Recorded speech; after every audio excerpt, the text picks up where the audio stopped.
In this lecture, we will discuss about mobile ad hoc network, and this is the another topic of the Unit 5 and mobile computing, right?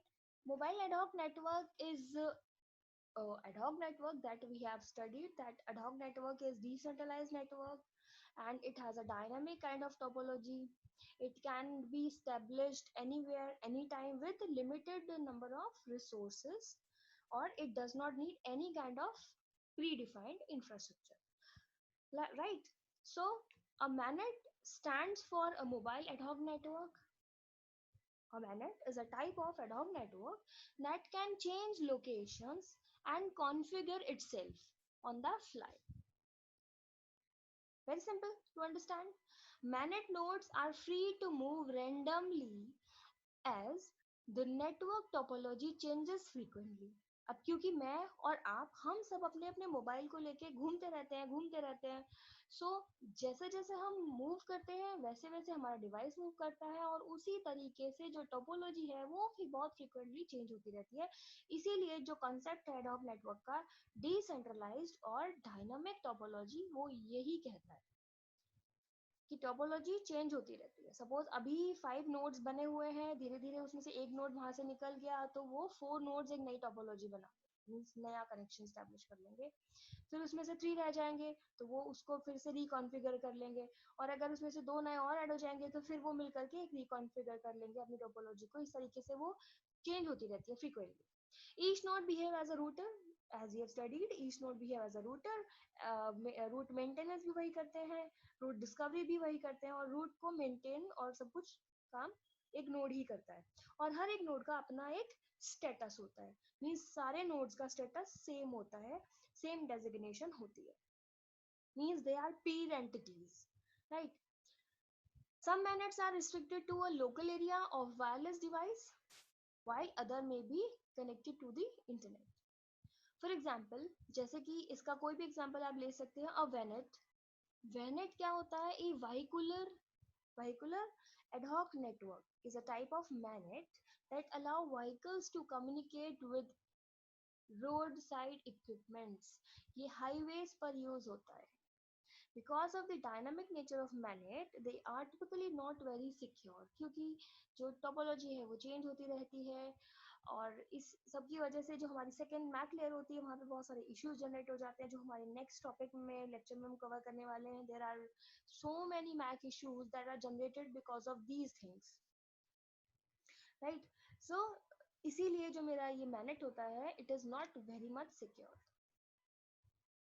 Next comes the characteristics of MANET. अब MANET के कुछ characteristics होते हैं like same वही dynamic topology.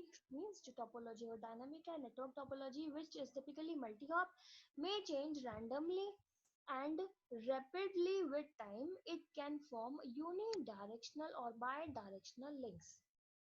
Bandwidth constraint, variable capacity link means जो bandwidth है वो constant होती है, क्योंकि हम यहाँ पे जो एडॉक नेटवर्क होते हैं, मोबाइल एडॉक नेटवर्क होते हैं, इसमें हम बैंडविड्थ शेयर्ड बैंडविड्थ का यूज करते हैं. इसीलिए यहाँ पे हमारे सिग्नल्स बहुत ज़्यादा सही नहीं होते, इंटरफेरेंस कभी कभी बहुत ज़्यादा हो जाती है. तो इस तरीके से यहाँ पे हमें प्रॉब्लम फेस करनी पड़ती है. Wireless links usually have lower reliability, efficiency, stability and capacity as compared to the wired network. So wired network is more better than wireless network. The throughput of wireless communication is even less.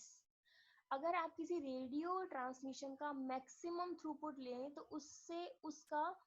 उससे भी कम एक wireless communication का throughput होता है. और वो भी तब जब हमने मल्टीपल एक्सेस भी इम्प्लीमेंट किया है, नॉइस को कंट्रोल किया, इंटरफेरेंस की कंडीशन को भी हम मैनेज कर पा रहे हैं, तब भी वायरलेस कम्युनिकेशन बहुत अच्छा थ्रूपुट नहीं दे पाती है.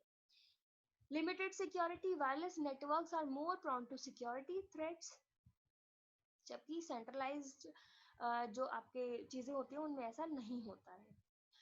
Autonomous behavior. Each node can act as a host and router which show it autonomous behavior. Next is the energy constrained operations. Some or all the nodes rely on batteries. अब we all know कि phones are depend on batteries. Phones have a limited battery, a limited power, limited weight, and these are the features of mobile. So MANET और एक ad hoc network में जिसमें कि हम mobiles को use करके connection establish करते हैं, नेटवर्क बनाते हैं, तो वहाँ पे बैटरी का होना बहुत जरूरी है और वो ही एक मेन कॉन्स्टेंट होता है. Limited security, less human intervention, they require minimum human intervention to configure. यहाँ पे मुझे इसको कॉन्फ़िगरेशन करने के लिए किसी को भी बुलाने की जरूरत नहीं है, कोई आईटी पर्सनल की जरूरत नहीं होगी, क्योंकि यहाँ पे जो आपकी नेटवर्क स्टैब्लिशमेंट होगी वो ऑटोनॉमस होती है, right? So next is the pros and cons of MANET. Pros means the advantages like separation from central network administration. Each node can play both the roles. वो router setting भी कर सकते हैं, वो maintenance भी कर सकते हैं, इसीलिए जो हमारे होस्ट होते हैं वो शो करते हैं autonomous nature. सेल्फ कॉन्फ़िगरिंग है एंड सेल्फ हीलिंग नोड्स है, राइट? अगर हमारा जो हम अगेन राउटिंग प्रोटोकॉल देखेंगे तो उसमें you will see there are three kind of routing protocols, table driven, on demand, etcetera. So उसमें हम अगर किसी पैकेट का आगे जाना का जो पाथ होता है वो लॉस्ट हो जाता है, बट वी कैन रीजनरेट और rediscover that path by using the algorithms, और उसमें ह्यूमन इंटरवेंशन की जरूरत हमें नहीं पड़ती है. इसलिए हम कह रहे हैं self configuring and self healing nodes, right? कौन are the lack of authorization facilities, prone to attacks due to limited physical security, resources are limited due to various constraints like noise interference and conditions, etc.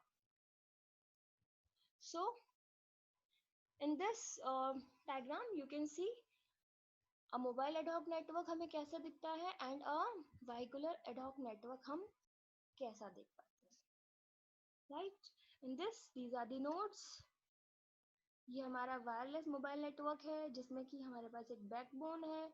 ये हमारे पास ad hoc network है जिसमें कि कोई backbone नहीं है और ये मोबाइल नोड्स को लेकर के बनाया गया है, ठीक है? और ये है आपका वेनेट जिसमें कि हमारे पास this is the communication between, ये vehicle to vehicle communication show कर रहा है, this is the vehicle to vehicle communication and this is the vehicle to road side communication and this is the emergency event, this is the road side base station. Thank you.